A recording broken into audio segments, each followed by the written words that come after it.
الحمد لله رب العالمين وصلى الله على سيدنا محمد وعلى آله وصحبه الطيبين الطاهرين. Lillahi ta'ala, la louange est à Allah, que Allah honore et élève davantage le rang de notre maître Muhammad sallallahu alayhi wa sallam pour l'agrément de Dieu. قال تكلم عن الحكم بغير حكم الله. Donc parle du fait de juger par une autre loi que la loi de Dieu. Quel est le jugement? Donc il a dit le jugement par une autre loi que la loi de Dieu, c'est-à-dire par autre que la charia, la loi que Allah a révélée, a fait descendre par révélation à son messager sallallahu alayhi wa sallam. Donc appliquer d'autres lois, c'est un grand péché. C'est un grand péché par l'unanimité, par l'ijma', par le consensus des savants. C'est-à-dire si quelqu'un applique d'autres lois que les lois de Dieu, il aura commis un grand péché par l'unanimité. Et celui qui remet en cause, c'est-à-dire celui qui renie le jugement de Dieu. Qu'est-ce que ça veut dire? Il renie, il dit que le jugement de Dieu et sur cette question n'est pas bon, il faut appliquer une autre loi. Ou quelqu'un qui dit telle loi est meilleure que le jugement de Dieu. Ou si quelqu'un il dit que c'est équivalent. Par exemple, il dit le jugement de Dieu, il n'est pas meilleur, mais ils sont équivalents. Donc dans ces cas-là, il devient mécréant. Comme certains aussi, qu'est-ce qu'ils disent? Ils disent ouais, cette loi c'était avant, maintenant c'est obsolète, elle n'est pas applicable. Là, il devient mécréant. Mais le simple fait qu'il applique une autre loi que la loi de Dieu, sans remettre en cause, sans dénigrer, c'est un grand péché. Alors, si quelqu'un nous dit, mais dans le Coran, Allah Ta'ala dit وَمَنْ لَمْ يَحْكُمْ بِمَا أَنزَلَ اللَّهُ فَأُولَٰئِكَ هُمُ الْكَافِرُونَ. Qu'est-ce que ça veut dire? Alors, Ibn Abbas, que Allah l'agrée, lui et son père, il a dit, attention, celui qui juge par autre que ce que Allah a fait descendre, Ulaïka humul kafirun, ce sont les kafirun, il a dit, ce n'est pas le kufr qui fait sortir de la communauté, mais c'est un kufr qui est en deçà de la mécréance. Ce n'est pas le kufr qui fait sortir de la communauté. Il a dit, Laysa alladhi tadhhabuna ilayhi al-kufr alladhi yanqulu 'anil millah, bal kufrun duna kufrin. Qu'est-ce que ça veut dire un kufr en deçà de la mécréance? Il a expliqué, c'est-à-dire dhanbun kabir, ça veut dire que c'est un grand péché. Donc cette parole d'Ibn Abbas, elle nous a été rapportée par Al-Hakim dans Al-Mustadrak, qu'il a jugé sahih, il a jugé authentique cette parole d'Ibn Abbas. Par ailleurs, l'illustre compagnon Al-Bara Ibn Azib, que Dieu l'agrée à propos de ce verset, et les deux versets qui sont après, وَمَنْ لَمْ يَحْكُمْ بِمَا أَنزَلَ اللَّهُ فَأُولَٰئِكَ هُمُ الْفَاسِقُونَ وَمَنْ لَمْ يَحْكُمْ بِمَا أَنزَلَ اللَّهُ فَأُولَٰئِكَ هُمُ الْفَاجِرُونَ. Donc, ces trois versets, Al-Bara ibn Azib a dit, ont été révélés à propos des kuffars, des mécréants. Puisque si vous lisez, c'est dans Surat Al-Ma'idah, les versets 47 et suivants, il s'agit des Yahoud. Qu'est-ce qu'ils ont fait, les Yahoud? Ils ont changé, ils ont modifié ce qui était dans la Torah, ils ont appliqué autre que la Torah et ils ont dit, c'est ça la loi de Dieu. Donc ils ont renié la loi de Dieu. Donc c'est dans ce cas-là que c'est de la mécréance. Donc il faut bien faire la différence entre juger avec une autre loi que la loi de Dieu, comme c'était le cas depuis des siècles. Beaucoup de sultans, par exemple, ils ont considéré que leur successeur, c'était leur fils ou leur neveu. Ça, par exemple, ce n'est pas dans la loi de Dieu. Donc, appliquer cette loi-là, c'est un grand péché. D'accord? Mais ce n'est pas une mécréance. C'est une mécréance dans le cas où la personne applique une loi ou dit d'une loi qui n'est pas la loi de Dieu, qu'elle est meilleure ou qu'elle est équivalente que la loi de Dieu. C'est cela qui est de la mécréance. Donc, dès lors qu'on a compris cette règle, on sait que ce qu'il y a dans les ouvrages de Sayyid Qutb, qui déclare mécréant quiconque gouverne par autre que la charia, d'une déclaration de mécréance dans l'absolu sans détail. Sayyid Qutb, dans ses ouvrages, il déclare mécréant dans l'absolu celui qui gouverne par autre que la loi de l'islam. Eh bien, cette parole de Sayyid Qutb n'est conforme à aucune des écoles islamiques. Aucune des écoles islamiques n'a dit cela. Mais c'est un avis des Khawarij. C'est un avis des Khawarij qui ont pour règle de déclarer mécréant celui qui commet un péché. Les Khawarij, c'est un groupe égaré qui est apparu juste après le 4e calife et qui déclare mécréant de musulmans qui commet un péché. La question suivante, quel est le jugement de An-Nadb et de An-Niyaha? Donc on va comprendre qu'est-ce que ça veut dire An-Nadb et qu'est-ce que ça veut dire An-Niyaha. An-Nadb et An-Niyaha sont des grands péchés. Alors c'est quoi An-Nadb? C'est le fait de citer les qualités d'un défunt en levant la voix à la manière d'un hystérique. An-Nadb, c'est de citer les qualités d'un défunt, quelqu'un qui est mort, en levant la voix, comme si la personne était hystérique. Bien sûr, c'est un grand péché lorsque cela est fait délibérément. Alors, An-Niyaha, qu'est-ce que c'est? An-Niyaha, c'est le fait de hurler comme si la personne était apeurée suite à l'épreuve du décès de quelqu'un. C'est le fait de hurler, de pousser la voix à haute voix et à la manière de quelqu'un qui a peur suite au décès de quelqu'un. Le messager de Allah sallallahu alayhi wa sallam a dit Sawtani mal'ounani fi dunya wal akhirah. Deux sons sont maudits dans le bas monde et dans l'au-delà. Sawtani mal'ounani fi dunya wal akhirah. Mizmarun 'inda ni'mah wa rannatun 'inda musibah. Deux sons sont maudits dans le bas monde et dans l'au-delà. Une flûte à l'occasion d'un mariage et un hurlement à l'occasion d'une épreuve, c'est-à-dire à l'occasion de la mort. Le fait de hurler, de crier suite au décès de quelqu'un, bien sûr, c'est le fait de faire cela délibérément. Et ce hadith a été rapporté par Al-Bazzar. La question suivante, quel est le jugement de la parole qui incite à commettre un péché ou qui décourage d'accomplir un devoir? Quel est le jugement de la parole qui incite à commettre un péché ou qui décourage d'accomplir un devoir? La réponse, toute parole qui encourage les gens à commettre des péchés ou qui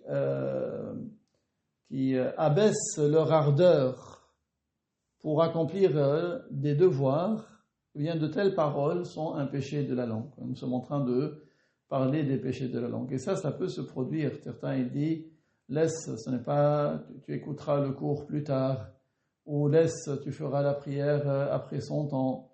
Donc toute parole qui décourage d'accomplir un devoir, ou qui encourage à commettre un péché, il lui dit, essaye juste un peu pour voir à propos d'un péché.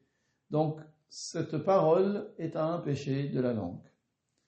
قال ما معنى الواجب والحرام? Donc, question 729. Que veut dire un devoir et que veut dire un interdit?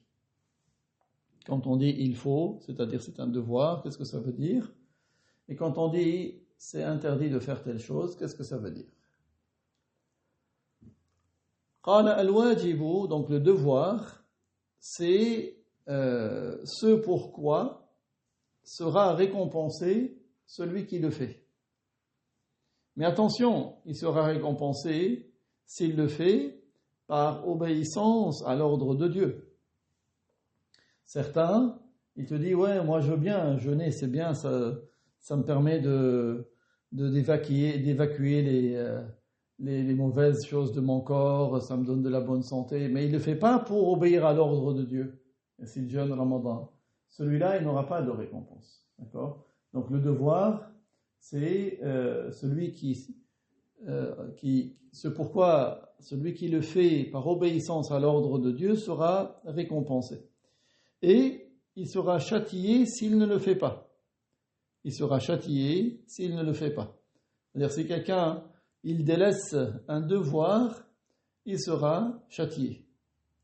Quelqu'un, par exemple, qui ne va pas faire le pèlerinage, alors qu'il a rempli les conditions. C'est-à-dire, il a les moyens. Certains, qu'est-ce qu'ils disent ? Ils disent, ouais, quand j'aurai 70 ans, je le ferai. Alors que là, maintenant, il a les moyens de le faire.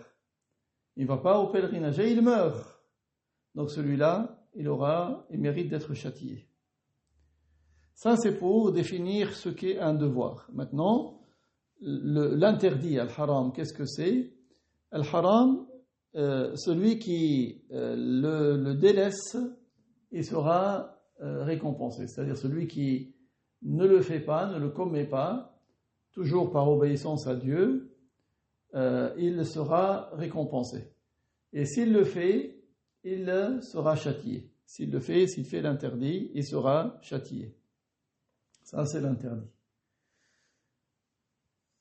La question 730, quel est le jugement de celui qui critique la religion de l'islam, qui porte atteinte à la religion de l'islam, qui dénigre la religion de l'islam, ou qui dénigre un des prophètes, ou qui dénigre les savants, ou qui dénigre le Coran, ou qui dénigre un des rites de la religion agréée par Allah. Eh bien, la réponse, celui qui dénigre la religion, c'est-à-dire celui qui blâme la religion, qui porte atteinte à la religion, il devient mécréant. Il devient mécréant. Comme s'il dit que ça, c'est une religion qui appelle au meurtre, selon lui, ou il dit que c'est une religion qui entraîne à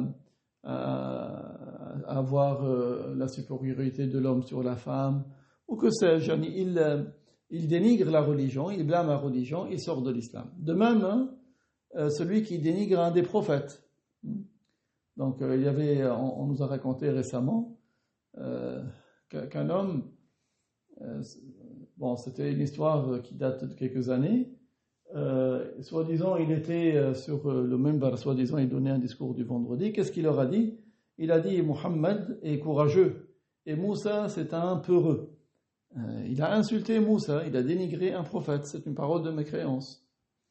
Ou celui qui dénigre tous les savants, parce que tous les savants, ce sont eux qui sont garants de cette religion. Ou qui dénigre le Coran, qui porte atteinte au Coran. Ou il dénigre un des rites de la religion agréée par Allah. Alors qu'est-ce que ça veut dire les rites en arabe? On dit sha'air, pluriel de sha'ira. C'est tout ce qui est symbole de la religion. C'est-à-dire tout ce qui est célèbre comme étant un sujet de la religion, comme la prière, comme l'adhan. Donc celui qui dénigre un des rites de la religion, il devient mécréant. Comme certains qui insultent l'appel à la prière, ou ils se moquent de la prière, ou ils se moquent d'un rite du pèlerinage. Faites attention, certains ils le font même par plaisanterie. Cela, toute parole qui indique un dénigrement d'un des symboles de la religion est une mécréance. La question 731, quel est le jugement d'utiliser un instrument de musique avant, donc de souffler dans une flûte?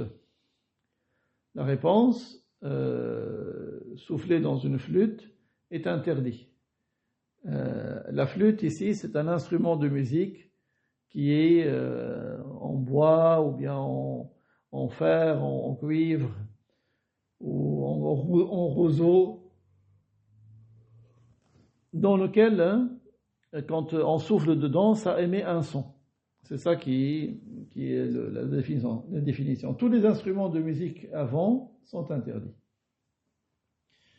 La question 732, quel est le jugement de s'abstenir, d'ordonner le bien et d'interdire ce qui est blâmable? Quel est le jugement de s'abstenir, de ne pas le faire, ordonner le bien et interdire ce qui est blâmable? La réponse, ordonner le bien, c'est-à-dire ordonner à autrui d'accomplir les devoirs, et interdire ce qui est blâmable, c'est-à-dire interdire à autrui de commettre des péchés. Donc ordonner le bien, c'est-à-dire ordonner à autrui d'accomplir les devoirs, et interdire ce qui est blâmable, c'est interdire de commettre les interdits. Il est interdit de se taire, de s'abstenir, d'ordonner le bien et d'interdire ce qui est blâmable sans excuse légale. Ça veut dire que si quelqu'un était capable de le faire, il était capable d'ordonner le bien et d'interdire le mal, et il ne le fait pas. Que l'on sache qu'ordonner le bien et interdire ce qui est blâmable ne va pas raccourcir ton délai de vie et ne va pas te retarder une subsistance que Dieu t'a prédestinée. Certains, le shaitan leur dit « Ah, si tu vas ordonner le bien, si tu vas interdire le mal, tu vas mourir ou tu ne vas pas avoir ta subsistance. » Eh bien non, ordonner le bien et interdire le mal ne va pas te raccourcir ta durée de vie et ne va pas te retarder ta subsistance. Allah Ta'ala dit dans sourate Al Imran وَلْتَكُمْ مِنْكُمْ أُمَّةٌ يَدْعُونَ إِلَى الْخَيْرِ وَيَأْمُرُونَ بِالْمَعْرُوفِ وَيَنْهَوْنَ عَنِ الْمُنْكَرِ, qui signifie qu'il y ait parmi vous des gens qui appellent au bien, qui ordonnent ce qui est un bien et qui interdisent ce qui est blâmable. Allah Ta'ala nous a ordonné d'ordonner le bien et d'interdire ce qui est blâmable. Et Allah nous a appelés à prouver l'infondé de ce qui est faux et de prouver la vérité de ce qui est vrai. Et Allah nous a interdit de ne pas nous abstenir face à tout ce qui est contraire à la loi, de ne pas se taire, c'est-à-dire de le dénoncer. Pourquoi ? Parce que se taire face à ce qui est infondé, alors que l'on est capable de le renier, c'est quelque chose qui entraîne la corruption. Se taire et ne pas interdire ce qui est infondé, ce qui est faux, tout en ayant la capacité de blâmer, c'est quelque chose qui mène à la corruption. Abu Ali al-Daqqaq a dit, celui qui se tait face à la vérité, qui ne dit pas la vérité, il reste silencieux, alors que il devrait le dire, c'est comme un shaitan qui est muet. C'est comme un shaitan qui est muet. As-sakitu 'an al-haqqi shaytanun akhras. As-sakitu 'an al-haqqi shaytanun akhras. C'est la parole d'Abu Ali al-Daqqaq. Il n'est donc pas permis de se taire et de laisser les limites de la loi être dépassées, tout en étant capable de renier. Et surtout à cette époque, durant laquelle les corrupteurs se sont multipliés, tels que les wahhabites, qui parlent sous le nom de la religion et qui interdisent selon leur passion et qui portent atteinte à notre prophète Muhammad sallallahu alayhi wa sallam et qui insultent leur créateur en disant qu'il est assis sur le trône. Ces gens-là, il est un devoir de mettre en garde et d'avertir les gens contre eux. Al-Bukhari a rapporté d'après Hudayfa, que Dieu l'agrée, qu'il a dit qu'il avait posé la question au messager de Allah sallallahu alayhi wa sallam, est-ce qu'il y aura après ce bien, le bien dans lequel nous sommes, est-ce qu'il y aura un mal? Le prophète lui a répondu oui, il y aura un mal. Ce seront des gens qui vont appeler devant les portes de l'enfer. Celui qui répond à leur appel, ils vont le projeter en enfer. Hudayfa a alors dit, mais ô messager de Allah, décris-nous ces gens-là.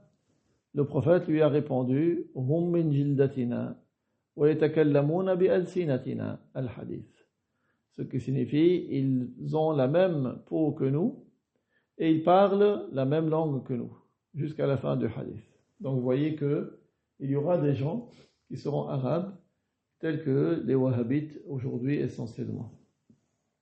Ils vont appeler devant les portes de l'enfer. celui qui répond à leur appel, ils le projetteront en enfer.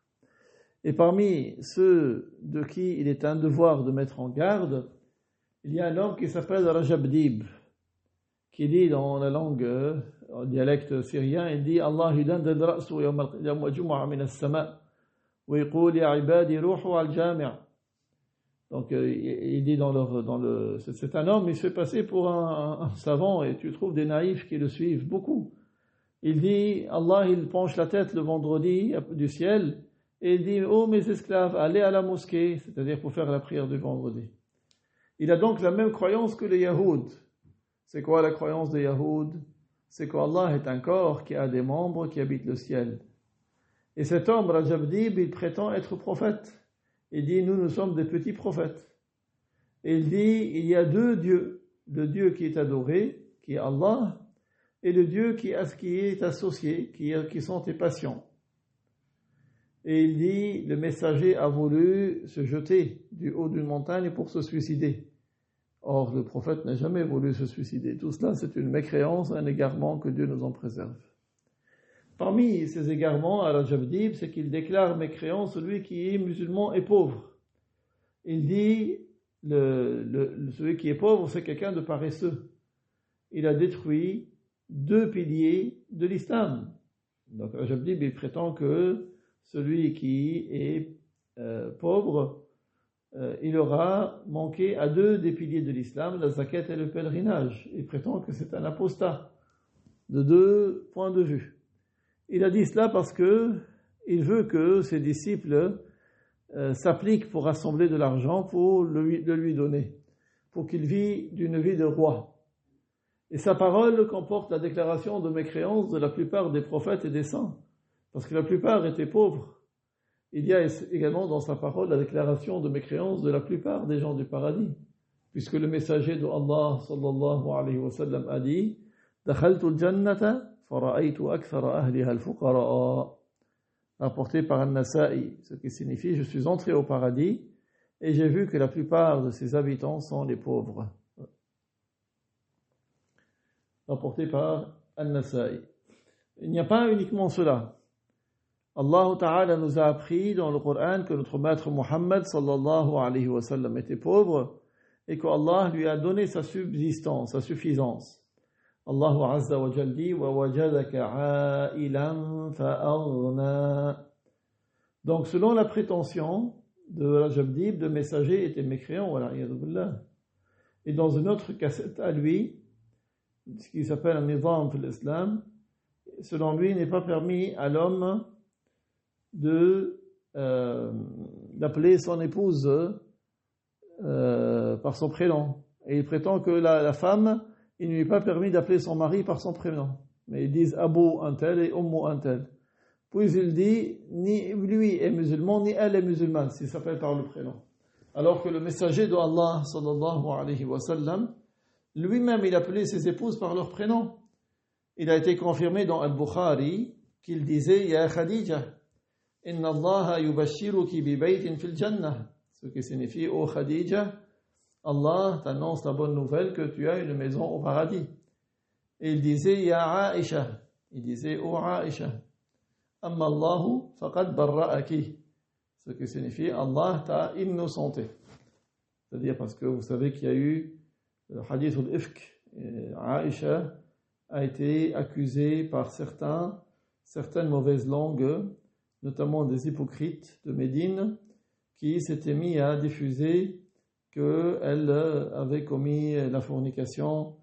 Et donc, Allah l'a innocenté dans le Coran. Allah a innocenté Aisha dans le Coran. Donc le prophète lui a annoncé cette bonne nouvelle. Il l'a appelé par son prénom. On passe pour prendre quelques questions sur la croyance. La question 103, quel est le jugement de celui qui dit Allah a créé les créatures, qui a créé Allah? Sache que Allah est éternel, c'est-à-dire qu'il n'a pas de début à son existence, et que tout autre que lui est entré en existence, c'est-à-dire tout autre que Allah est créé. Allah Ta'ala dit Huwal awwal, c'est-à-dire lui seul est celui qui est exempt de début. C'est-à-dire Allah seul n'a pas de début à son existence et que tout autre que lui est entré en existence et que les créatures, donc tout ce qu'autre que lui, c'est une créature. Et Allah dit Huwa al-awwal, c'est-à-dire lui seul est celui qui n'a pas de début à son existence. Et le messager de Allah sallallahu alayhi wa sallam a dit Kana Allahu wa lam yakun shay'un ghayruh. Ce qui signifie Allah est de toute éternité et rien d'autre que lui n'est de toute éternité. Allah est de toute éternité et rien d'autre que lui n'est de toute éternité.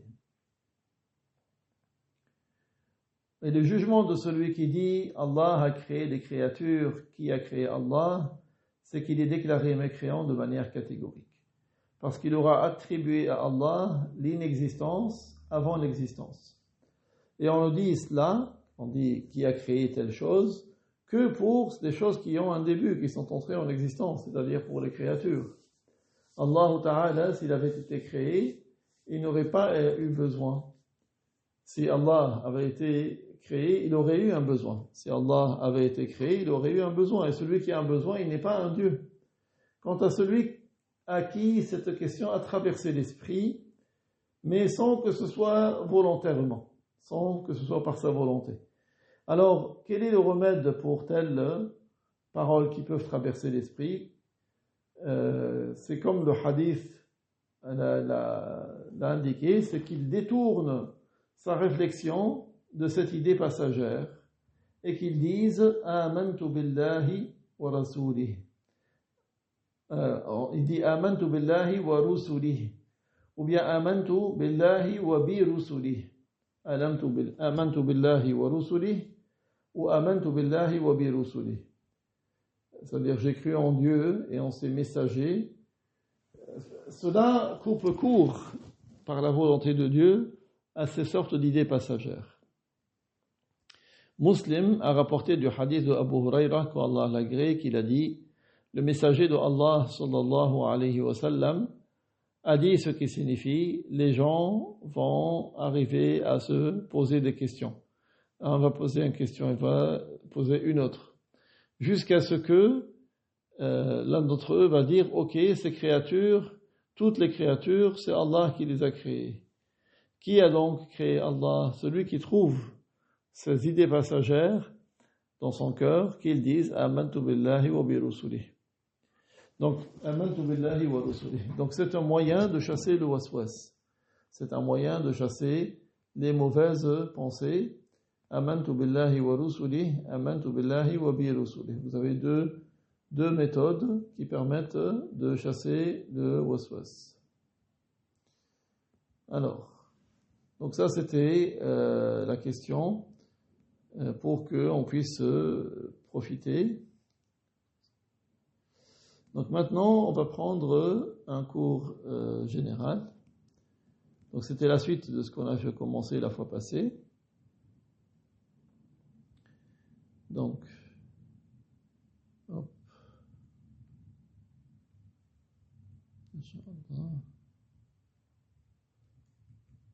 Alors, la fois passée, on était arrivé, si je ne m'abuse, on a parlé de notre maître Ahmad al-Rifa'i, notre maître Abdul Qadir al-Jaylani. Et nous avons vu que ces deux tariqas étaient contemporaines, leurs fondateurs étaient contemporains. Après les deux tariqas, Rifa'iyya et Qadiriyya, il y a eu la tariqa Shadiliyya et Naqshbandiyya et Badawiyya.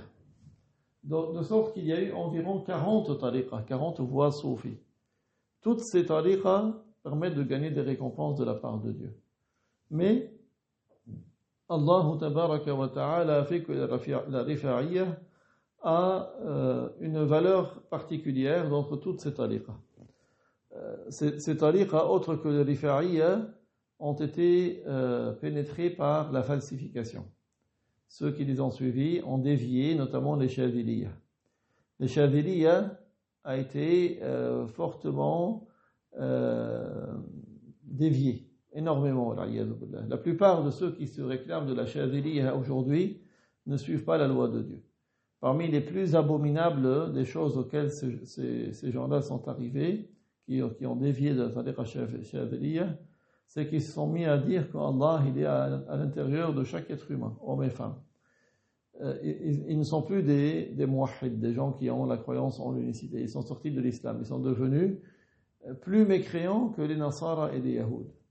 Ils existent au Liban, en Syrie, en Palestine, en Jordanie. On les appelle les Chadhiliya déviés, les Chadhiliya Yashrutiyya. Leur cheikh, lui, était un Chadhili très correct. Mais eux, ils se sont réclamés de lui. Leur chef s'appelle Nuruddin al-Yashruti. Le cheikh Nuruddin al-Yashruti, le cheikh Ali al-Yashruti, Nuruddin Ali al-Yashruti, duquel eux, ils se réclament, il était totalement innocent de ce qu'ils disent. Il avait la croyance du Tanzih. Le cheikh Mustafa Najah, que Dieu lui fasse miséricorde, a dit dans le dévoilement, fi Kashf al-Asrar, page 36, il a dit, le cheikh lui a envoyé un écrit, c'est-à-dire le cheikh Nuruddin. Il a envoyé un écrit à certains de nos frères. Le cheikh Nuruddin a écrit à un de nos frères, des gens de science et de mérite, à l'extérieur de Beyrouth. Il a dit, il m'a été rapporté qu'un tel, son état s'est dégradé. Il est sorti, il a quitté la balance de la loi. Alors sachez et faites informer la totalité qu'il est chassé de notre tariqa honorée, lui et tous ceux qui sont d'accord avec lui sur sa corruption et ses actes qui sont contraires à la loi honorée. Et je vous recommande de peser l'état des fuqara, de le comparer au livre et à la sunna. Et tout ce que vous constatez qui est contraire au Coran et à la sunna, alors vous avez l'autorisation de le chasser et vous ne donnerez la tariqa qu'à certains qui étaient, que vous considérez ayant l'aptitude, et vous avez vu de lui qu'il est attaché à la loi, en apparence, selon la loi pure et agréée. Et il m'a écrit, il a dit, toute la tariqa qui est contraire au livre et à la sunna, c'est une zandaqa. C'est-à-dire, c'est comme celui qui n'a pas de religion, mais il le cache. Et c'est quelque chose d'infondé. Et le cheikh Abdullah al-Harari, que Dieu lui fasse miséricorde, a dit, le cheikh Mustafa Najah était le mufti du Liban. Il a été en accord avec le cheikh Nuruddin al-Yashruti. Il a profité de lui et il a profité à d'autres. Il est devenu un saint. Ce cheikh Ali Nuruddin Yashruti, il est originaire de Bizerte, en Tunisie. Il est parti en Palestine, dans une ville qui s'appelle Akka, et il a eu des disciples. La plupart d'entre eux ont dévié et se sont égarés et sont sortis de l'islam durant sa vie. Durant la vie du cheikh, ils ont dévié. Peu de ces disciples ont profité et sont restés sur le bien. Il y avait un pieux au Liban qui s'est réclamé de lui. Après sa mort, il envoyait de la lumière qui jaillissait de sa tombe. Il y avait à côté du cimetière où il était enterré à Beyrouth une église de chrétiens à l'est. Et ce qu'ils appellent les bonnes sœurs chrétiennes ont vu une nuit de la lumière qui jaillissait de cette tombe. Donc l'élève de Cheikh Ali Nuruddin Yashruti, une lumière qui allait jusqu'au ciel. Alors ils ont vérifié de quelle tombe en particulier ça sortait. Le matin ils sont partis voir le fossoyeur qui creusait les tombes. Ils lui ont dit, cette tombe c'est la tombe de qui? Il leur a dit, c'est la tombe du cheikh Mustafa Najah. Donc voilà, c'est cet homme, le cheikh Mustafa Najah. Et très peu d'autres ont véritablement profité du cheikh Ali Nuruddin Yashruti. Les autres, ils ont mécru, voilà, Allah Ta'ala a par contre préservé la tariqa rifa'iyya. Les rifa'iyya jusqu'à aujourd'hui, ils se consacrent à défendre la croyance. Ils se consacrent à préserver la croyance plus que toute autre voie tariqa soufi. Parce que leur imam, le maître Ahmed, il a insisté énormément sur la croyance, sur le tawhid, qu'Allah existe sans comment, qu'il est sans endroit, qu'il n'est pas un corps palpable, ni un corps impalpable, qu'il n'est pas un corps de petite taille, ni un corps de grande taille comme le trône. Il n'est pas caractérisé par le mouvement et l'immobilisation, ni par le fait d'être situé dans une direction ou un endroit. Le maître Ahmad, il insistait beaucoup sur ces sujets dans son enseignement aux gens. De sorte que ses disciples s'appliquaient de la croyance et ils étaient devenus des défenseurs de la croyance. Donc, le conseil, c'est de mettre en garde et de se méfier des Tidjaniyya et des déviés. Certains des mashayikh traîtres, lorsque le colonisateur est entré au Maroc, il leur a fait une nouvelle tariqa pour servir les intérêts du colonisateur. Il a pris le livre de leur cheikh, qui est manuscrit, et il a déformé, et il a imprimé avec les mécréances qu'il a rajoutées. Et il a caché l'original. Ils se sont attachés à ce qui est imprimé, et c'est ainsi que ils ont eu des égarements. Donc c'est pour cela que c'est très important, toujours, de vérifier par rapport à la loi de l'islam. D'apprendre les règles, et c'est par rapport aux règles qu'on va mesurer et appliquer le reste. Et Allah Ta'ala sait plus que tout autre. Barakallahu fiikum.